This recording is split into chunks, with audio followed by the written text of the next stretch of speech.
Hey guys, so just continuing on from where we were before, I've tweaked a little bit the shader we were working on for the drone here. And if I just go to the same frame,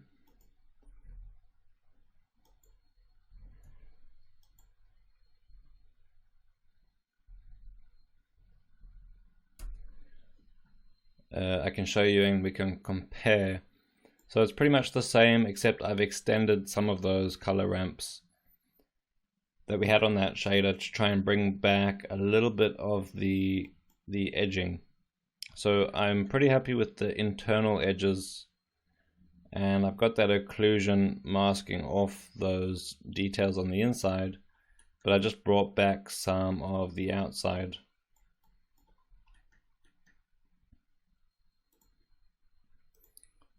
So if I just jump through to the shader here, I can show you what I've got. I've got a pretty broad color here, and it's tending slightly more towards a saturated blue than here, which was a bit more of a turquoise green. And I think I extended one of these edge ramps slightly just to pick up some more detail. So here, if I change between the two, you can see there's just a bit more of that edge there. So if I jump in as a quick recap on this shader, we have our emission, which is the curvature and occlusion and noise. And we have our reflection passes, and we have a normal, and we have our all-important mask layer for comp. And the full comparison of the shader is here. So I'm pretty happy with that. Nothing else has changed, and I think now we should move on to doing the hexagon mesh. So I'm just going to stop this here, and let's put down a new geo.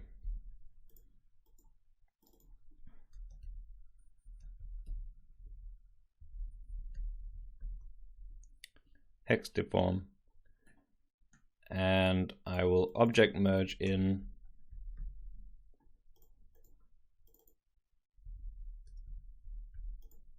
our hexagon mesh.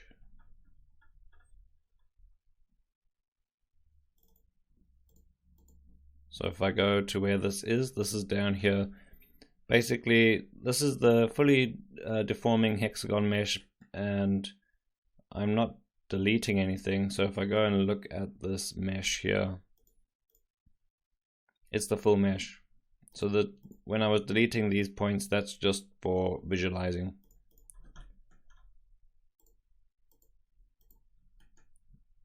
So we bring this mesh in here, and then I'm also going to duplicate the shader. I'll pop that in here as well, and just apply that as a material. And so the reason I'm doing that is because I do want the hexagons to basically have the same shader as the underlying drone. So at the end, it's going to feel slightly more like a sort of transformation, where those hexagons, they look the same. They might be brighter, they might have an emissive element, but as they click into place, basically they almost look exactly the same as the drone itself. So it makes sense to start with the same shader. I'm just going to remove everything here. I'll keep these because that's our color. That's our color attribute there being transformed into an AOV or extra image plane. Maybe for now I'm just going to name this our diffuse color. And let me put down a mantra as well.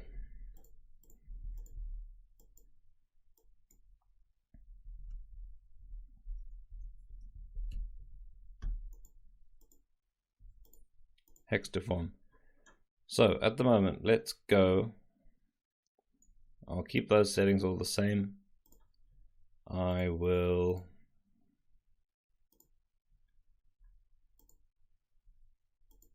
change the objects here that are rendering. And if you look what I've done, and best not to forget this, but basically in the output picture, I have $job, which if I come to my aliases, I have a job set to the base location, and then I'm pointing it here to the scene we're working on. So into my folder called output, scene2 shot1 renders, and then $OS $OS. So just to maintain the naming of the actual mantra node. So at this point now, every time I just duplicate a mantra, I don't need to change my output picture location. So for the hexagons, we want nothing as a candidate. And I just want to force the hex deform. And the lights look fine. So let's just go a few frames forward and see how this looks.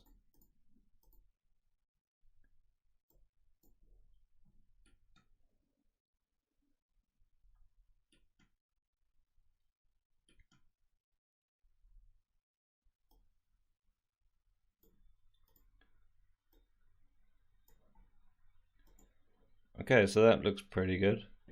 So that's the exact same shader that's on the drone, just applied to the hexagon mesh. So here's my idea for this, is to try and highlight these edges. So instead of trying to generate a wireframe, I want to try and get a wireframe render just using the shader. So get little outlines on every single one of these hexagons, and I can use the mask to multiply that value so that they only have outlines at a particular point during the transformation or something like that. But basically, just want to add another emission layer.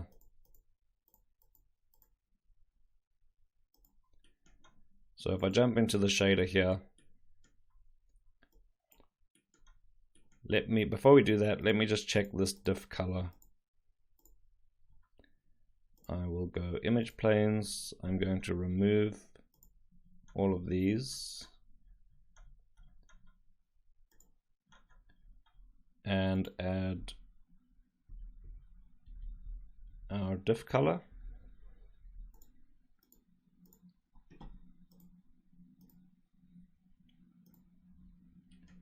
So there we have the color that we have in SOPs, just rendering out through the shader as a different image plane. So we can use this in the comp, and there's some nice range here. We can get a good leading edge or just reveal some of these darker areas.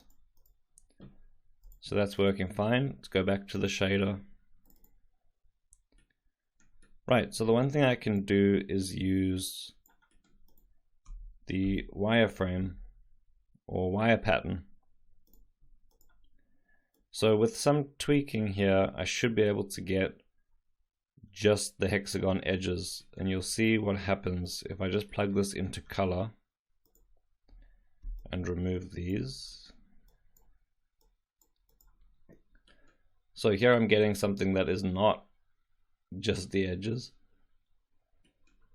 So there's just basically a frequency value on here, and if I'm not plugging in UV frequency, etc., I should still be able to get what I'm looking for. So I'll start with a 1, and if you look carefully, you'll see you basically are getting the edges, but there's also a line in between. So it looks kind of interesting, but it's not really what I'm after. So we start to go 0, and here you can see it's getting kind of weird because now we just have gray. But you can also see we've lost our inner lines, and we have a line at least on one edge of the hexagon.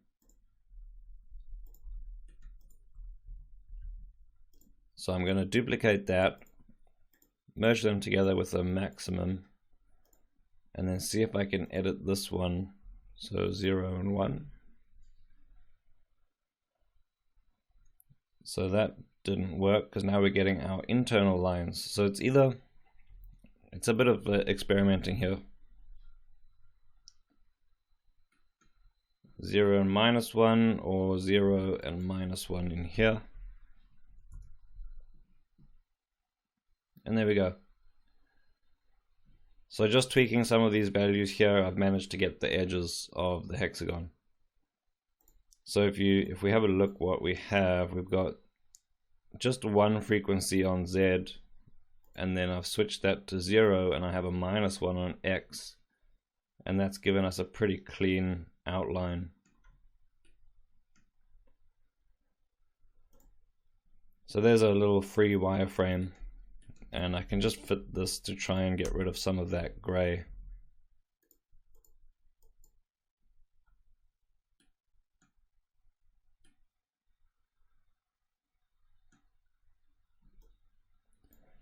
And right now I'm just going to increase the res of this mantra, because we're dealing with some pretty small, high detail stuff here.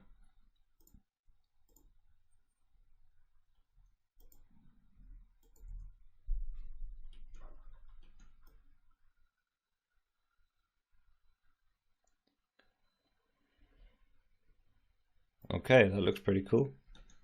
So we can use that. That's pretty much all I want from this hex shader. Because the hexagons are quite small, I can't be adding too much detail. So one thing we could do is maybe multiply this wireframe by our color.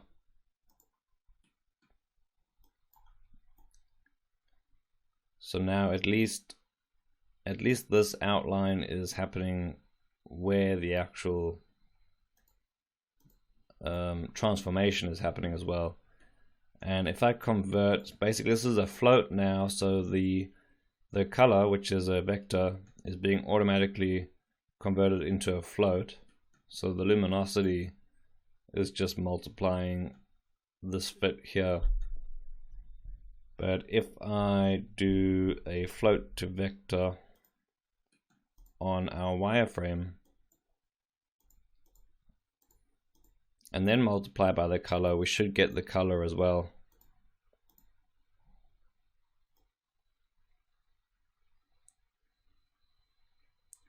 So there we get our intense areas and our darker blue areas. And just to test, I'm going to plug this into emission color, plug all this back in.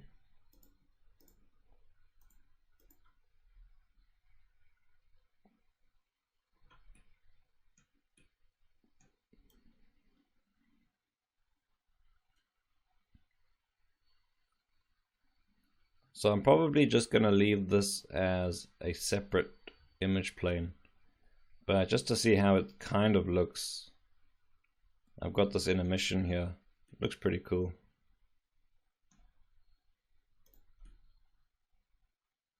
So you can kind of see what I'm getting at with this one. All I want is some kind of edge detail that I can use in comp.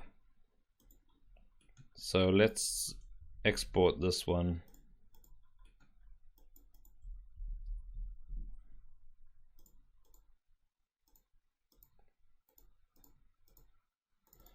As hex.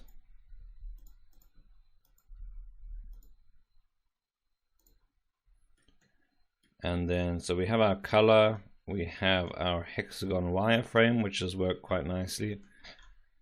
Let me try exporting something we can use for Fresnel.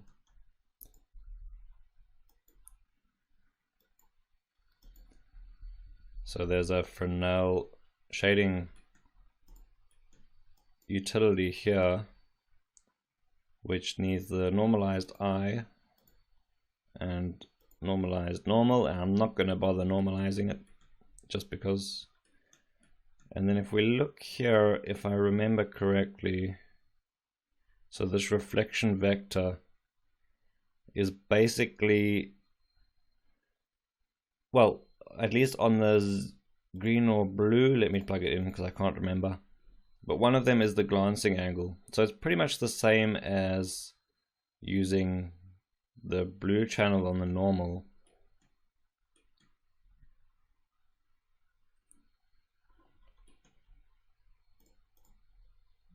Let's call this and add it to our mantra.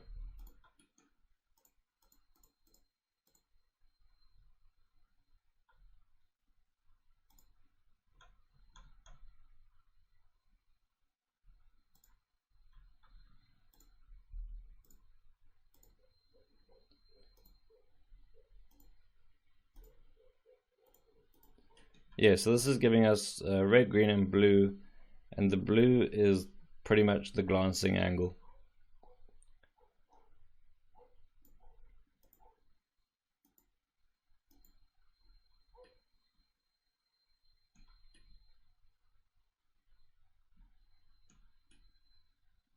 So that gives me what I need if I need to boost the edges. Just brighten up any of these areas that are slightly pointing away from the camera. So that looks okay. So we've got Fresnel, we have our color,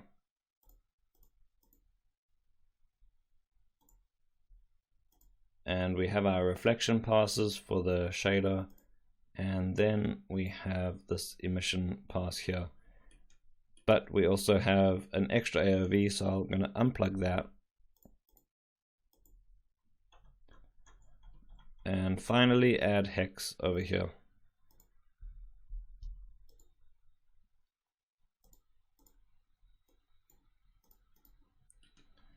So one final check.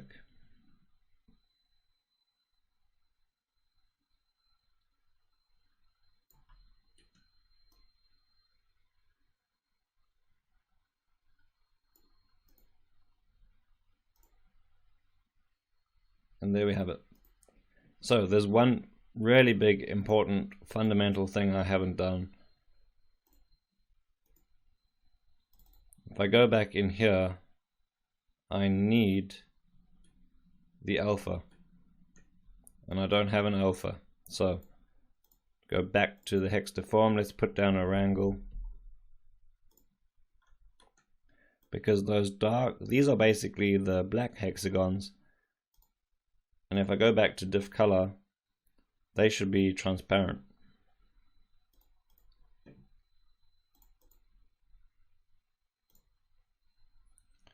As well as, and if I go a few more frames forward, so these will be bright, and as they darken up, I need them to become slightly transparent before it actually reveals the drone underneath.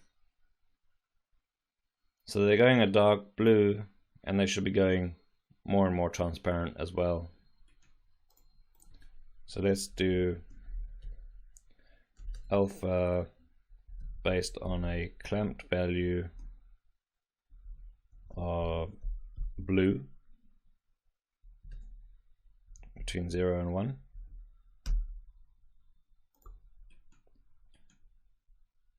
And jump back into the shader.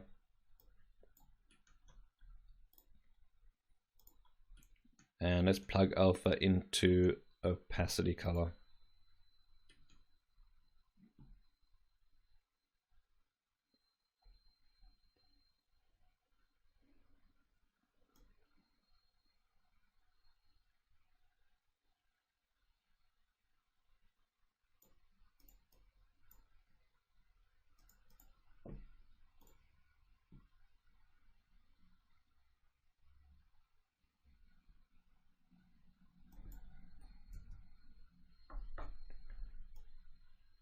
Okay, so now you can see where the drone is not supposed to be visible yet, that's now transparent.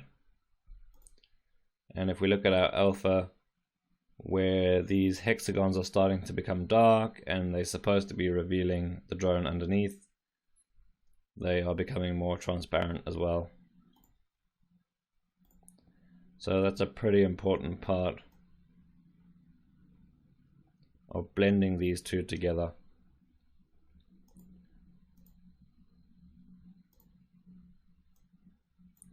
Okay, so that's pretty much our hexagon shader done. The final thing to decide is whether or not we are treating this like it's something just happening to the surface of the drone, or whether we can actually see the internal detail of the transformation.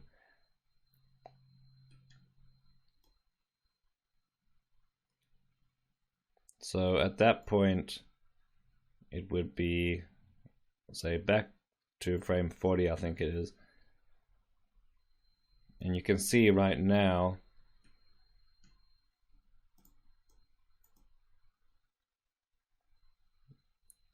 that we're actually looking inside. And because I've displaced these hexagons slightly above the surface of the drone itself, instead of being able to see inside, I could just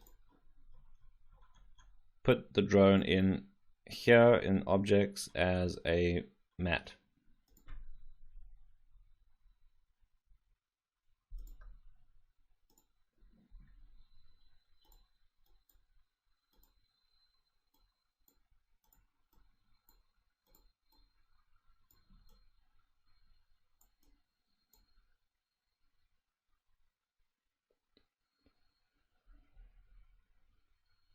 It's taking a little while.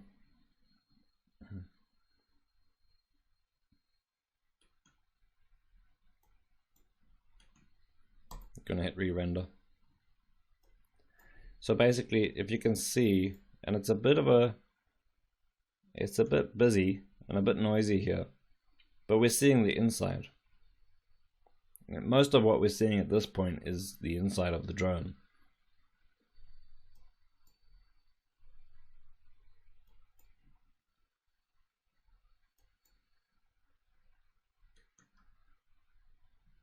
And this is taking too long.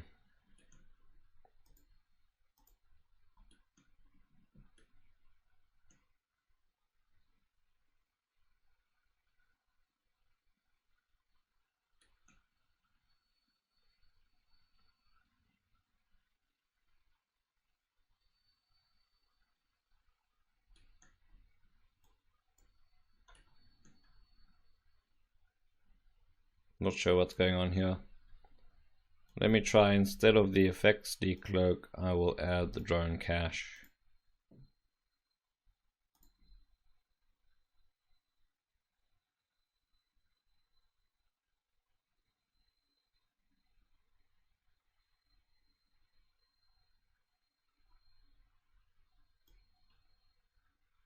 Okay, and here you can see if we do that, so if we have the drone in as a matte, then it will clearly look like something invisible, or not invisible, but something still exists that's flying over the environment, but it has some kind of special surface coating on it that makes it look invisible, and then these hexagons will travel over that surface. Or if we don't have the matte, this invisible object we will see transform into a visible object through the inside. So I might render both options out for the comp and decide for me personally which one I think looks more interesting. But clearly this could be something that if you're working on this type of effect for a client or a director, they would have a specific request for that. So yeah, I think I might render both out, but I'll see. So that's the basic shader done for the hexagons as well. So we got a pretty decent version of the drone itself and the hexagons here. So at this point, I think we should probably take this into comp, render these two out because we have a pretty complicated thing to do in comp to try and get the masks to reveal the drone at the right time and to hide the hexagons and all of that stuff. So I think we can do a lot of the groundwork now with these layers before we move into adding all of the secondary details and stuff like that. So let me get rendering, and I'll catch you guys in the next video.